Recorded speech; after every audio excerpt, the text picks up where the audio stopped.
Hi, welcome back to our Pashupatinath tarot channel. ఏం శిరీషక వస్తారు, card energy చెప్తారు, వెళ్తారు అనేసి అనుకుంటున్నారా? ఏమీ మా దగ్గర ఏం మాట్లాడరు అని చెప్పేసి.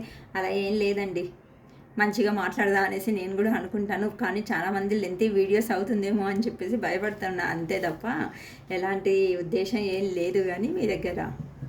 సో ఏం చెప్పాను, ఎలా చెప్పాను, ఏమి చెప్పాను అన్నట్టు అవుతుందండి. ఓకేనా? సో ఈరోజు నేను తీసుకున్నటువంటి టాపిక్ వచ్చేసి మీ person late night thoughts. Okay, మీ పర్సన్ పడుకోబోయే ముందుగా మీ గురించి, మీ రిలేషన్షిప్ గురించి ఏమని ఆలోచిస్తున్నారు, ఏమని ఆలోచించాలి అనుకున్నారు, ఏమని ఆలోచిస్తున్నారు. సో బాధపడుతున్నారా, సంతోషపడుతున్నారా, లేకపోతే ఎలా ఉందామనుకుంటున్నారు అని చెప్పేసి అతడు భావిస్తున్నారు. చూద్దాం. మీ పర్సన్ లేట్ నైట్ థాట్స్. ఓకేనా? Your person late night thoughts.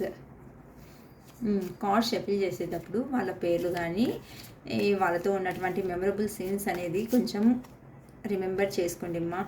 ఎందుకు అంటే ఎనర్జీస్ మంచి పాజిటివ్గా రావాలి అని చెప్పేసి, ఇట్లాంటి పాజిటివ్ ఎనర్జీకి సమేతం మీ లైఫ్లోకి సంతోషంగా రావాలి అనేసి అనుకుంటాను. ఓకేనా? మళ్ళీ ఇంకేంటి మా విశేషాలు, ఎలా ఉన్నారు, ఏం చేస్తున్నారు? ఓకే, ఈరోజు వీకెండ్స్ వచ్చినాయి కదా, వీకెండ్లో మీ పర్సన్ లేట్ నైట్ థాట్స్ అనేది ఎలా ఉంది అనే దాని గురించి వీడియో చేస్తున్నాను. 8 ఆఫ్ వాన్స్. మీ దగ్గరికంటే ఫాస్ట్గా వచ్చేస్తారమ్మా మీ పర్సన్ అనేవాళ్ళు. 9 of wands.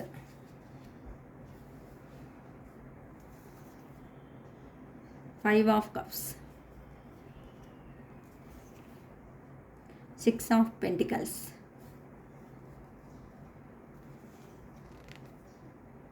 7 of wands. Queen of wands. Page of wands. 5 of swords. Ace of cups. Okay, మీ పర్సన్ లేట్ నైట్లో మీ గురించి ఎలాంటి ఆలోచనలు చేస్తున్నారు? ఓకే, సపరేషన్ అయిన తర్వాత మీ పర్సన్ ఎలాంటి యోచనలు చేస్తున్నారో శిరీషక్క తొందరగా చెప్పేస్తుంది. Okay, 8 of fans. 8 of fans అంటే మీ పర్సన్ అనేవాళ్ళు సపరేషన్ అయిన తర్వాత మేబీ మీరంటూ వాళ్ళతో సరిగా కమ్యూనికేట్ చేస్తున్నట్టుగా అనిపిస్తూ లేదు. సో కమ్యూనికేషన్ అయినాను, లేకపోతే మెసేజ్ కానీ లేకపోతే కాల్ కానీ చేసేది చాలామంది తక్కువ చేసినట్లు ఉన్నారు. అందుకని చెప్పేసి మీ పర్సన్ అనే వాళ్ళకు దిక్కు తోయడం లేదు. అందుకే స్పీడ్గా యాక్షన్ అనేది తీసుకోవాలి, మీ లైఫ్లోకి ఎంట్రీ కావాలి అని చెప్పేసి మీ పర్సన్స్ చాలా యోచన చేస్తున్నారు. ఎందుకు అంటే మీ పైన ఉన్నటువంటి ప్రేమ వల్ల అతనికి వాళ్ళకు మీ పర్సన్స్కు దిక్కు తోయడం లేదు. కాబట్టేసి ఎలాంటి అయినా సరే ఫాస్ట్గా మా పర్సన్ లైఫ్లోకి మేము వెళ్ళి మా యాక్షన్ తీసుకొనేసేసి ఏమి విషయము, ఎందుకు ఇలా జరిగింది అని చెప్పేసి చెప్పాలి అని చెప్పేసి ఆలోచిస్తున్నారు. 9 ఆఫ్ వాన్స్ అంటే అతడు మీ పర్సన్ ఇక్కడ అతడే సేఫ్టీ జోన్లో పెట్టుకున్నారు. సేఫ్టీ జోన్లో ఉండేసేసి మిమ్మల్ని అతడు దూరం నుంచినే, మీ పర్సన్ అనే వాళ్ళు ఎవరున్నారో వాళ్ళు దూరం నుండినే మిమ్మల్ని అబ్జర్వ్ చేస్తున్నారు. అతనికి ఉన్నటువంటి ప్రేమ వల్ల మీ పర్సన్కి ఎవరైతే ఉన్నారో మీ పర్సన్కి ప్రేమ అనేది, దాని వాల్యూ అనేది ఇప్పుడిప్పుడు తెలుస్తుంది. కాబట్టేసి ఎక్కడ దూరంగానే ఉండేసేసి వాళ్ళు మిమ్మల్ని అబ్జర్వ్ చేస్తున్నారు. ఇన్స్టా కానీ ఫేస్బుక్ కానీ లేకపోతే వేరే ఆన్లైన్ అకౌంట్స్ నుండి, ఫేక్ అకౌంట్స్ నుంచి కానీ మిమ్మల్ని అబ్జర్వ్ చేస్తూ ఉన్నారు. వాళ్ళు ప్రొటెక్షన్లో ఉన్నారు. వాళ్ళు ప్రొటెక్ట్ అనేది చేసుకుంటా మీ పర్సన్ మిమ్మల్ని దూరం నుండినే అబ్జర్వ్ చేస్తున్నారు అని చెప్పచ్చు. ఎందుకు అంటే మీ పర్సన్ ఎవరైతే, ఎందుకంటే మీ లైఫ్లోకి వచ్చినప్పుడు వాళ్ళు ఖచ్చితంగా మీకు అలా అని ఇలా అని హామీలు అనేవి చాలా ఇచ్చింటారండి. ఆ హామీలు అని చెప్పేసి ఇప్పుడు నిలబెట్టుకోలేకపోయేసి సిచ్యువేషన్లో సపరేషన్ అనేది వచ్చిన తర్వాత దానికి మీరు ఇచ్చినటువంటి ప్రేమ అవన్నీ గుర్తుకొచ్చేసేసి రిగ్రెట్గాను ఫీల్ అవుతున్నారు. 5 ఆఫ్ కప్స్ ఇక్కడ చూడండి, ఇక్కడ అతనికి అన్ని ఆఫర్స్ అనేది అది చుట్టుపక్కలనే ఉన్నాయి, కానీ దాన్ని చూడలేకపోతున్నారు, రిగ్రెట్గా ఫీల్ అవుతున్నారు. నేను ఎందుకు ఇలా చేయాల్సి వస్తుంది, ఇట్లాంటి నుంచి నాకు ఇట్లాంటి సిచ్యువేషన్ ఏంది, నేను ఇట్లాంటి పర్సన్ కాదు కదా, ఎందుకు నాకు ఇలా జరిగింది అని చెప్పేసి మీ పర్సను వాళ్ళలో వాళ్ళే చాలా డిసప్పాయింట్మెంట్ అనేది అవుతున్నారు. ఫైనాన్షియల్గా లాస్ అనేది అయినారని చెప్పచ్చు, లాస్లో ఉన్నారు. ఎందుకంటే మీకు చేసిన మోసం వల్ల వాళ్ళకు కూడాను ఎలాంటి ఈ సిచ్యువేషన్ ఎదురొచ్చిందో, మీకు ఎలాంటి మోసం అనేది ఇక్కడ జరగాల్సిందో అతడి నుండి అతనికి కూడాను మిమ్మల్ని వదిలి వెళ్ళిన తర్వాత అలానే ఫెయిల్యూరు లాస్ అనేది చూసుకొనేసి దీని గురించినే కదా, నేను చేసిందే పని వల్లే కదా నాకు అనేది నా జీవితంలో ఫెయిల్యూర్ అనేది మాకు వచ్చింది అని చెప్పేసి యోచన చేస్తున్నారు. 6 ఆఫ్ పెంటికల్స్, ఎందుకంటే ఇక్కడ నాకు తెలిసి ఎవరో మనీ సహాయం కూడా చాలా ఎక్కువగా చేసినట్లున్నారు.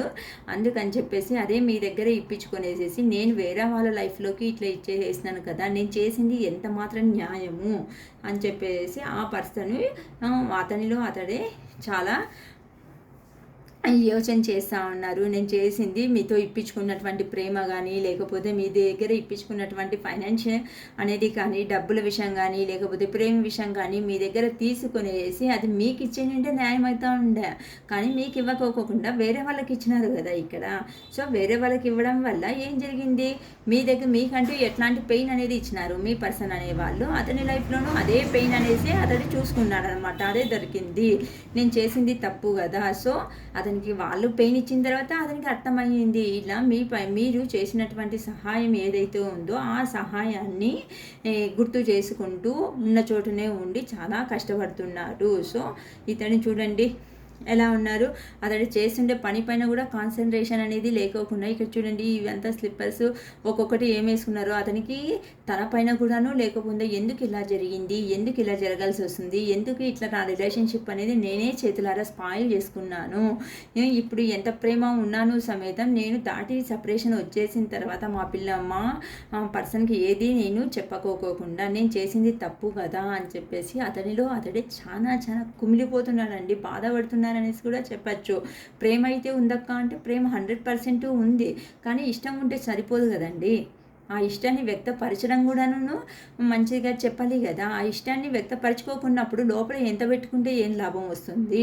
ఇప్పుడు అతని మీ పర్సన్ పరిస్థితి అదే అయ్యింది. ఎందుకంటే పోయిన చోట అర్థమైపోయేసింది, అతని ప్రాబ్లమ్స్ ఫేస్ చేసిన తర్వాత అతనికి మీకు ఇచ్చినటువంటి పెయిన్ దొరికిన తర్వాత అరే నేను చేసింది తప్పు కదా, ఎందుకు ఇలా చేయాల్సి వస్తుంది, నేను చేసింది నాకే ఒక తర నేను చెప్పుకోలేకపోతున్నాను కదా, నేను చేసింది చాలా మోసము, నాకు నా వరకు పెయిన్ వస్తే కానీ నాకు తెలియలేకపోయాను అని చెప్పేసి ఓ తర బాధపడుతున్నారు అని చెప్పచ్చు. క్వీన్ ఆఫ్ వాన్స్, అందుకని చెప్పేసి వాళ్ళు మంచి కాన్ఫిడెంట్గా కరేజియస్ పర్సన్గా మంచిగా రెడీ అవుతున్నారు. వాళ్ళల్లో ట్రాన్స్ఫర్మేషన్ అనేది నడుస్తుంది, ఇండిపెండెన్స్గా ఉన్నారు. ఇక్కడ మీరు చూసినాను అట్లానే వాళ్ళు మిమ్మల్ని చూస్తున్నారు అనమాట. లాంగ్ డిస్టెన్స్లో ఉన్నట్లు అంటే మీ పర్సన్స్ ఎవరైతే ఉన్నారో మిమ్మల్ని గురించి యోచన చేస్తున్నారు. ఎందుకు అంటే మీరు ఇప్పుడు వాళ్ళు వెళ్ళిన తర్వాత చాలామందిలో చేంజెస్ అనేది వచ్చినాయి. ఇలా క్వీన్ తన రెడీ అయిపోయేసినారు, క్వీన్ లాగా రెడీ అయినారు. ఎందుకంటే మీలో మీరే సెల్ఫ్ కాన్ఫిడెంట్ అనేది ఇంక్రీజ్ చేసుకున్నారు, మీకు కావాల్సినటువంటి మనీ పర్పస్ కానీ మీరే గెయిన్ చేసుకున్నారు, తర్వాత ఇండిపెండెంట్గా ఉన్నారని చెప్పచ్చు. మీ లైఫ్లో మీరు స్పిరిచువల్ పాత్లో కూడా వెళ్తున్నారు అనేసి కూడా చెప్పచ్చు. ఎందుకని చెప్పేసి మిమ్మల్ని చూస్తుంటే మీ పర్సన్ ఎవరైతే ఉన్నారో వాళ్ళకు కొద్దిగా భయం కూడాను స్టార్ట్ అయ్యింది. సో అందుకని చెప్పేసి ఎలా అయినా కానీ నేను నా పర్సన్ దగ్గరికి వెళ్ళాలి, నా పర్సన్ దగ్గర ఉంటే మాత్రమే మంచిగా నేను బాగుండగలుగుతాను. అందుకని చెప్పేసి వాళ్ళల్లో వాళ్ళే పొటెన్స్ అనేది అంటే వాళ్ళల్లో వాళ్ళే ఇంట్రోస్పెక్షన్ అనేది చేసుకుంటున్నారు. కొంచెం కొత్త ఐడియాస్ అనేది కూడాను చేసుకుంటున్నారు. ఏదైనా సరే కొంచెము వెరైటీగా ఏదైనాను ఆలోచన చేసి మా పర్సన్ దగ్గరికి వెళ్ళాలి, ఇట్లానే వెళ్ళినారు అంటే ఖచ్చితంగా కొడతారా బాబు అని చెప్పేసి అనుకుంటున్నారండి. అండి వాళ్ళు వండుకొనేసి. సో మీరు ఇండిపెండెన్స్గా ఉన్నందుకు, మీరు ఫ్రీడమ్ లైఫ్ అనేది గెయిన్ చేస్తూ ఉన్నందుకు. కానీ మీ పర్సన్స్కు ఇప్పుడు ఎలా ఉంది అంటే, నేను ఏదో ఎక్స్పెక్ట్ చేసేసి దూరంగా వెళ్తే ఏదో నా జీవితం అయిపోయాయి కదా, నా దగ్గర కష్టాలు తప్ప ప్రాబ్లమ్స్ తప్ప ఎలాంటి ఎమోషన్స్ లేవు.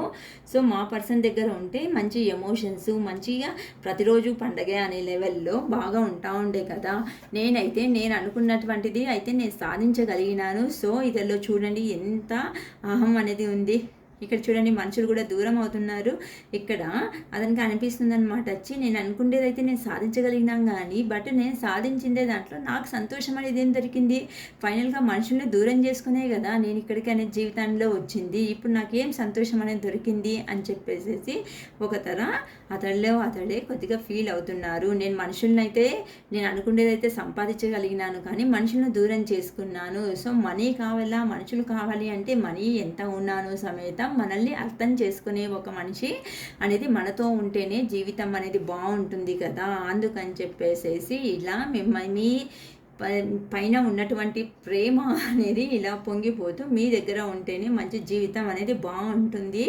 ఎలాగైనా వచ్చేసి మీ లైఫ్లోకి ఎలా సెకండ్ ఛాన్స్ అనేది సెకండ్ అడిగేసేసి సెకండ్ ఛాన్స్తో మీ లైఫ్లోకి ఎంట్రీ అయ్యి వాళ్ళల్లో ఉన్నటువంటి ఫీలింగ్స్, ఎమోషన్స్, లవ్ అనేది మీ దగ్గర షేర్ చేసుకోవాలి. ఇప్పుడు నేను మారినటువంటి వ్యక్తిని, పాతగా నువ్వు చూసి సపరేషన్ కన్నా ముందుగా ఉన్నటువంటి వ్యక్తిని అయితే ఇప్పుడు కాదు అని చెప్పేసి వాళ్ళు మీ దగ్గరికి వచ్చి వాళ్ళు ప్రూఫ్ చేసుకోవాలి అని చెప్పేసేసి చాలా మంచిగా భావిస్తున్నారు. కొత్తగా బిగినింగ్ చేయాలి అనే ఆలోచనలలోనూ ఉన్నారు. ఇవన్నీ మీ పర్సన్లో ఉన్నటువంటి లేట్ నైట్ థాట్స్ అనేది ఇలా మీ గురించి రాత్రులలో ఫ్రీగా ఉన్నప్పుడు ఇట్లాంటివన్నీ ఆలోచించుకుంటూ ఉన్నారండి.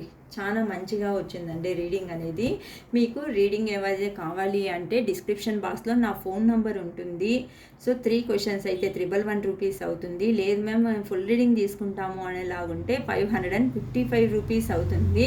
చాలా తక్కువగానే ఉందండి. 555 నా దగ్గర పెట్టుకుండేది, చాలా ఎక్కువ కూడా అమౌంట్ ఏం పెట్టలేదు. ఫుల్ రీడింగ్ ఉంటుంది కాబట్టి సంతోషంగా ఫుల్గా మీకు మినిమం 1 అవర్ వరకు కూడా మాట్లాడచ్చు. మీకు ఏ ప్రాబ్లమ్స్ ఉన్నాయి ఏది అని విషయాన్ని తెలుసుకున్న తర్వాతే తర్వాత మీ విషయం అనేది వినిన తర్వాత గైడెన్స్ అనేది ఇవ్వడం జరుగుతుంది. సో ఆ రంగా కావాల్సిందే వాళ్ళు రీడింగ్ కావాలి అక్క అనే అట్లా వాళ్ళు డిస్క్రిప్షన్ బాక్స్లో నా నంబర్ అనేది ఉంటుంది కాబట్టి నంబర్ చూసేసి ఫోన్ చేసుకొని రీడింగ్ కూడా తెలుసుకోవచ్చండి. ఆల్మోస్ట్ నేను మార్నింగ్ 9 నుండి 9:30 10 నుండి నేను ఫ్రీగానే ఉంటాను. 2 o'clock 3 o'clock వరకు ఫ్రీగా ఉంటాను. ఇప్పుడు సమ్మర్ హాలిడేస్ కాబట్టేసేసి ఇంకా స్టార్ట్ అవుతున్నాయి కాబట్టి ఇంకా కొన్ని రోజులు ఏప్రిల్ 2 వరకు కొద్దిగా బిజీగా ఉంటాను. తర్వాత హాలిడేస్ అనేది ఉంటుంది ఇంకా. సో మీరు ఎప్పుడైనా కాంటాక్ట్ చేయొచ్చు. మీరు కావాలంటే ఒక వాయిస్ మెసేజ్ అనేది డ్రాప్ చేస్తే నేనే కానీ వాయిస్ మెసేజ్లోనే కానీ ఇన్ఫర్మేషన్ అనేది చెప్తాను. లేక పర్సనల్గా అయినా కాల్ చేసేసి కానీ మీ విషయం అనేది మీకు చెప్పినాను అవుతుంది. సో 1 అవర్ అనేది ఉంది. 555 రూపీస్ అండి, చాలా తక్కువగానే ఉంది. రీడింగ్ కావాలి అనేవాళ్ళు నా నంబర్కి కాంటాక్ట్ చేయొచ్చు. ఓకేనా? It is all for today. Bye.